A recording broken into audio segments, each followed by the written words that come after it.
Avatar Mehababa Ki Jai. My name is Peter Rowen, and I'm at Avatar's abode in Australia. It's a beautiful day in April 2015, and I've just been to Baba's house, and now I'm going to tell you a little about my experience with Avatar Mehababa from the 1st of May to the 5th of May 1965.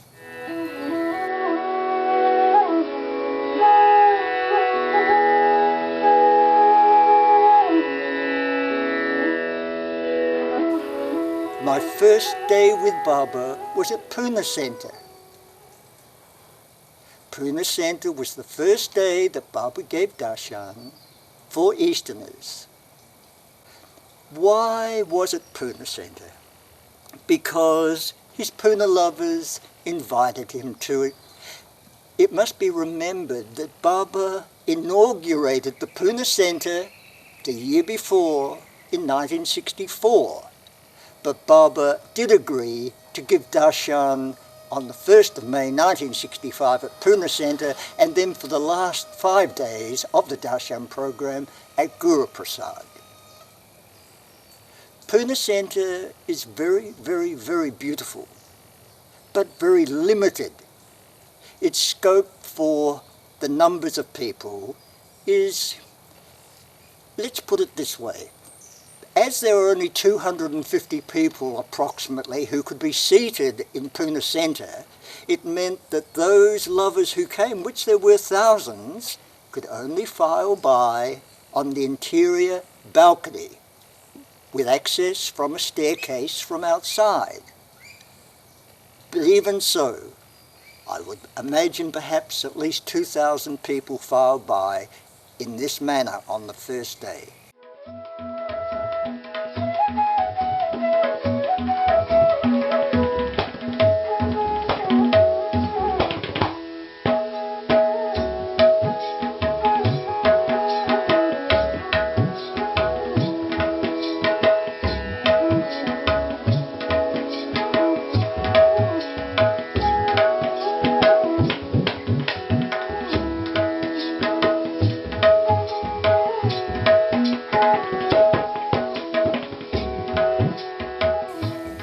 The moment Baba came onto the dais,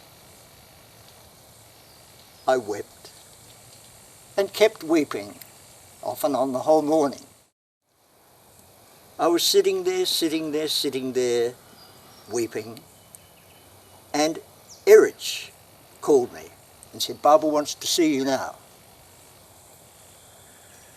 So Helen and I, my former wife, Helen and I, went to Baba's feet. I bowed down at those feet, and I remember nothing. It was a moment of absolute negation, a moment where I was totally lost in the beloved. The captured moment of Darshan wasn't there, but its living memory will be always eternally there.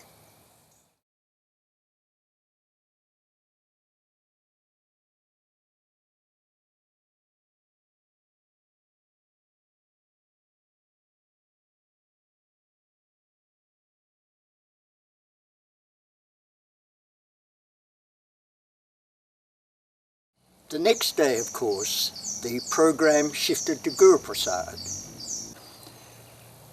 There are very large iron gates at the front of Guru Prasad. They were left locked,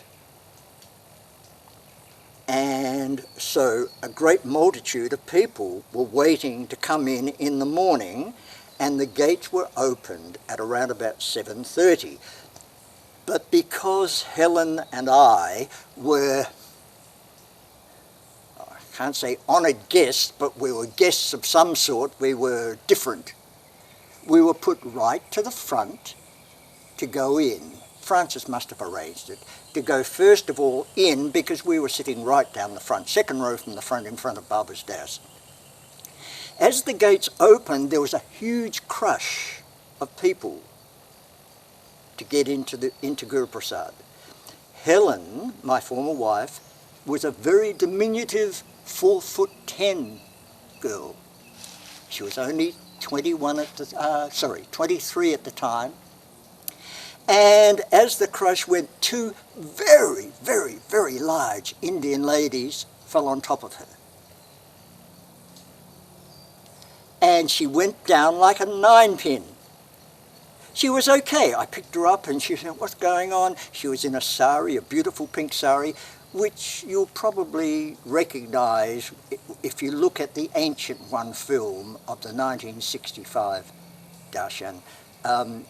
Obvious Western girl with the bouffant hair, very beautiful pink sari, and I look pretty much the same as I do now, but except this is white and then it was dark, and I had sort of longish, slightly longish hair.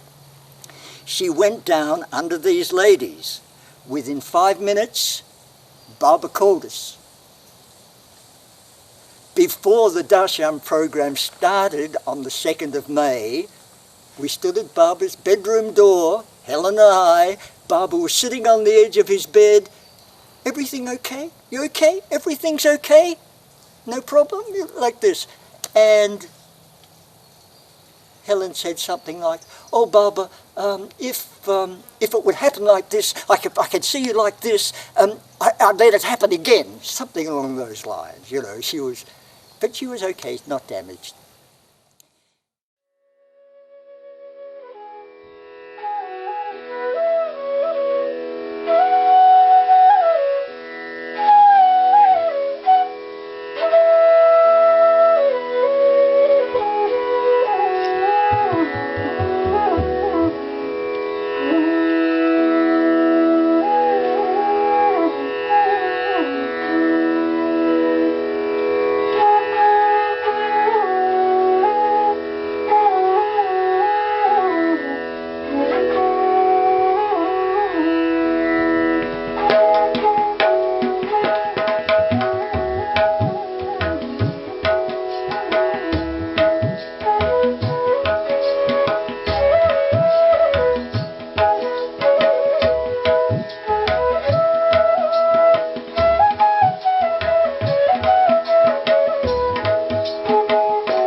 A lot of Meher Baba lovers say to me, "Did you have a private interview with Baba?" And it's very difficult to say, "No, I never had a private interview with Baba," because every moment with Baba was a private interview. Baba at this Darshan program said, "There is no more time for questions, no more time for answers. Just simply be with me. Receive my love, give me your love. There's no time for anything else now." And so my interview was this. On the 2nd of May, after seeing Baba in the morning with Helen after she had fallen down under the very large ladies, we went back home went back to the hotel after the Darshan program, and after seeing Baba, I always felt exhausted. So after lunch, I lay down to have a snooze, 40 winks. And the next thing I know, there's a knock on the door at Dreamland Hotel, on my door, our hotel door. Sarosh came in, Sarosh Irani. "Quick, Peter Rowen, Helen Rowen, Baba wants to see you now. Helen is to go and see Mera, and you ought to go and sit with Baba." "Oh, okay." Off we go. Erich leaned across to Barbara and said, "Peter Rowen is here, Barbara." And Barbara said, "Bring him, tell him to come to the front." So I got up and found a cushion and sat towards the back of the room. There's only about 20 people there, and Barbara just looked at me. I was there for perhaps an hour. Practically nothing was said. Absolutely nothing was said. Barbara would just be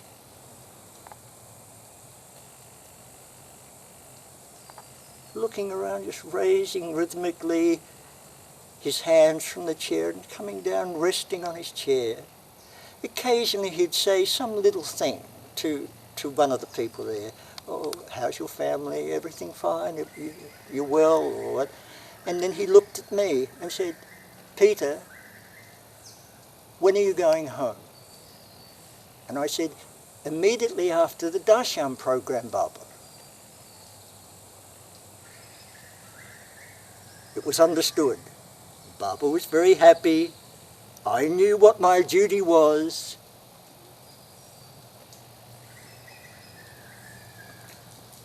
Now, this room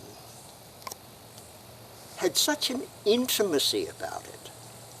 As I said, nothing was said, only Barbara would say, Erich would say, of course, this or that, some little thing, and the fineness of feeling in the room, the delicacy, the refinement of just being there with Barbara in absolute simplicity.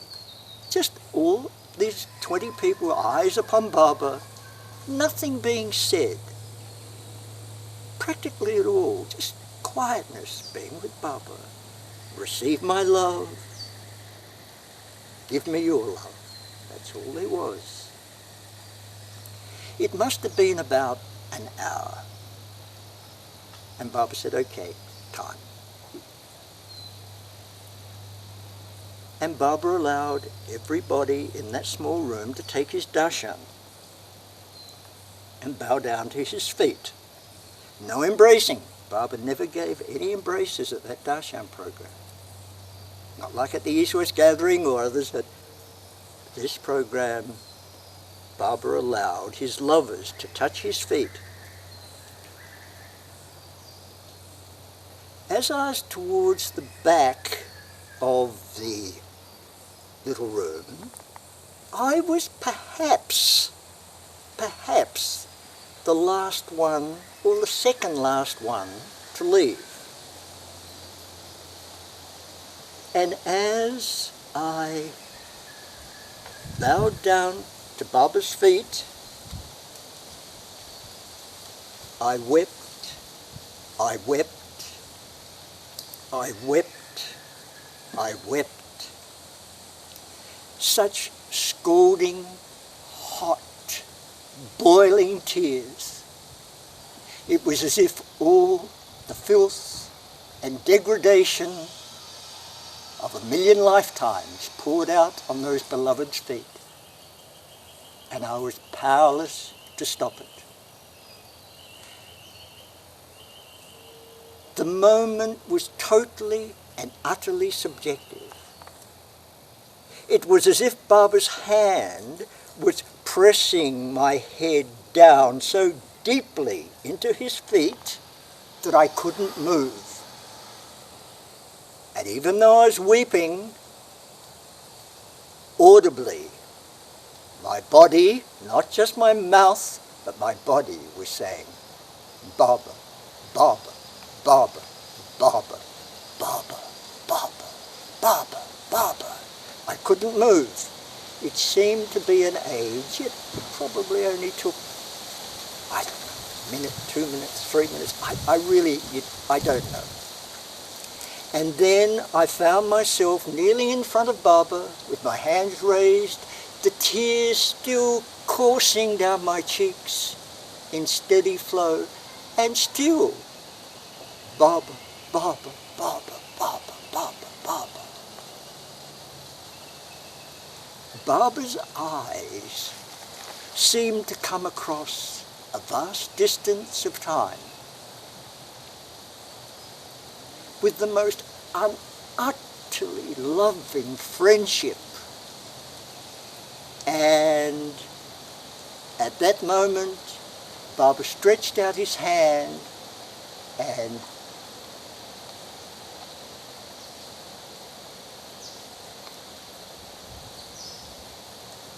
back to himself. At that moment, the pain was so excruciatingly real, so excruciatingly loving, that I yelled out, "Oh!" with Barbara's touch. Did I have my interview with Barbara?